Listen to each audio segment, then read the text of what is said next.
Hi friends, Assalamualaikum. Welcome back to Mom's Magic Tamil. இன்னைக்கு இந்த வீடியோல அருமையான பால் கொழுக்கட்டை எப்படி செய்யறதுன்னு பார்க்க போறோம். வாங்க பார்க்கலாம். ஃபர்ஸ்ட் ஒரு பாத்திரத்துல ஒரு கப் அளவுக்கு அரிசி மாவு எடுத்துர்க்கேன். இது கூட தேவையான அளவுக்கு உப்பு சேர்த்துட்டு நம்ம இப்ப நல்ல மாவா பிசைஞ்சுக்கலாம். இது நார்மலா நம்ம இடியப்பத்துக்குலாம் யூஸ் பண்ற அரிசி மாவு. இந்த மாவு உங்ககிட்ட இல்லனா நீங்க கொஞ்சம் மாவை வறுத்துட்டு யூஸ் பண்ணிக்கலாம். ஒரு வெறும் வாணலியில போட்டு வறுத்துட்டு அதுக்கு அப்புறமா யூஸ் பண்ணிக்கலாம்.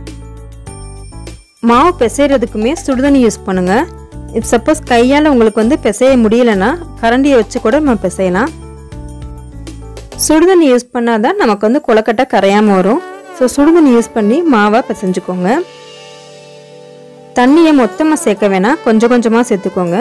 கொஞ்சம் கொஞ்சமாக சேர்த்துட்டு நல்லா சாஃப்டான மாவாக பிசைஞ்சுக்கோங்க. மாவு ஒரு 10 to 15 மினிட்ஸ் வரைக்கும் நல்லா பிசையணும்.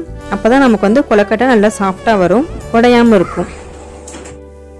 நம்மளால் முடிஞ்ச வரைக்கும் சின்ன சின்ன பால்ஸாக உருட்டிக்கலாம். சின்ன சின்ன பால்ஸாக போட்டோம்னா பார்க்குறதுக்கு ரொம்ப அழகாக இருக்கும். அதே மாதிரி இன்னொரு ஷேப்பு நம்ம பண்ணலாம். அம்மிக்கல் ஆட்டுக்கல்லோட குழவி இருக்கும்ல, அந்த மாதிரி ஷேப்லேயே நம்ம பண்ணலாம். இதுவும் பார்க்குறதுக்கு நல்லா அழகாக இருக்கும்.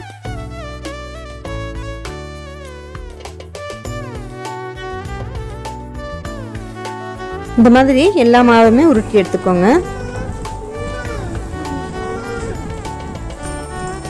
இப்போ 2 டேபிள் ஸ்பூன் அளவுக்கு அரிசி மாவு எடுத்துருக்கேன். இது கூட கொஞ்சம் தண்ணி சேர்த்துட்டு நல்லா லிக்விடாக கலந்து வச்சுக்கோங்க. இதே நம்ம கொழுக்கட்டையோட சேர்க்க போகிறோம். இந்த மாதிரி செய்கிறப்ப கொழுக்கட்டையோட கூழ் நல்லா அதிகமாக கிடைக்கும். உங்களுக்கு இன்னும் அதிகமாக கூழ் வேணும்னா நீங்கள் 4 டேபிள் ஸ்பூன் மாவு கூட யூஸ் பண்ணிக்கலாம்.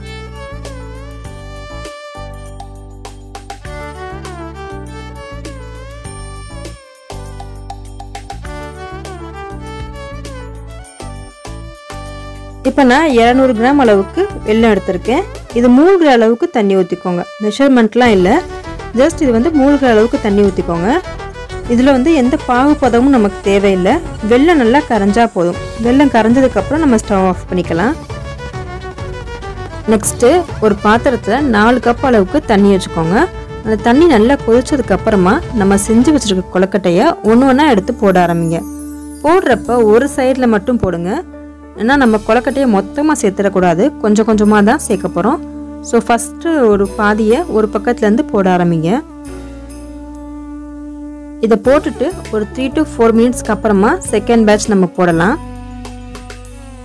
இப்போ நான் கொஞ்சம் பெருசாக தான் போட்டிருக்கேன். நீங்கள் போடுறப்ப இன்னுமே நல்லா குட்டியாக போடுங்க, அப்போ தான் பார்க்குறதுக்கு இன்னும் அழகாக இருக்கும். ஃபர்ஸ்ட் பேட்ச் போட்டுட்டு ஒரு 3 மினிட்ஸ்க்கு அப்புறமா செகண்ட் பேட்ச் போடுங்க. இந்த மாதிரி போடுறப்ப நமக்கு கொழுக்கட்டை நல்லா வேகும். மறுபடியும் தேர்ட் பேட்சில் எல்லா கொழுக்கட்டையுமே நான் சேர்த்துட்டேன். எல்லாத்தையும் சேர்த்துட்டு மேக்ஸிமம் ஒரு 10 மினிட்ஸ் வேக வச்சா போதும். ரொம்ப அதிகமாக வேக வச்சிங்கன்னா கொழுக்கட்டை ரொம்ப கல் மாதிரி ஆகிடும். ஸோ 10 மினிட்ஸ் மட்டும் வேக வச்சுக்கோங்க. கொழுக்கட்டை நல்லா வெந்ததும் இப்போ நம்ம வெள்ளைப்பாகை சேர்த்துக்கலாம். முதவே நம்ம வெள்ளைப்பாகை சேர்த்துட்டோம்னா கொழுக்கட்டை நல்லா வேகாது. கொழுக்கட்டை வெந்ததும் பார்த்தோம்னா கொஞ்சம் கண்ணாடி மாதிரி தெரியும். அதை வச்சு நம்ம கண்டுபிடிச்சிடலாம். கையில் எடுத்து ப்ரெஸ் பண்ணி பாருங்கள் வெந்துருச்சா இல்லையான்ட்டு. அப்பப்போ கிண்டி விட்டுக்கோங்க, அப்போ தான் கீழே அடிப்பிடிக்காமல் இருக்கும்.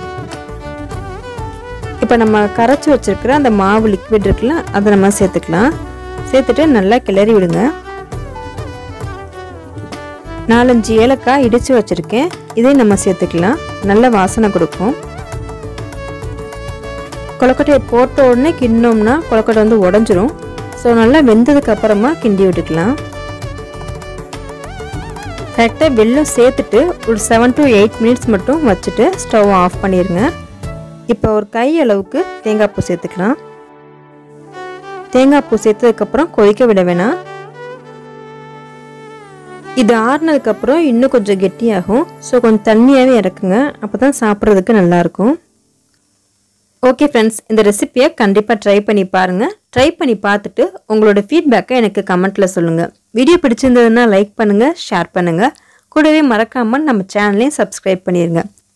இன்னொரு இன்ட்ரெஸ்டிங்கான ரெசிபியோடு நம்ம சந்திக்கலாம். Bye. Let's spread the joy of cooking.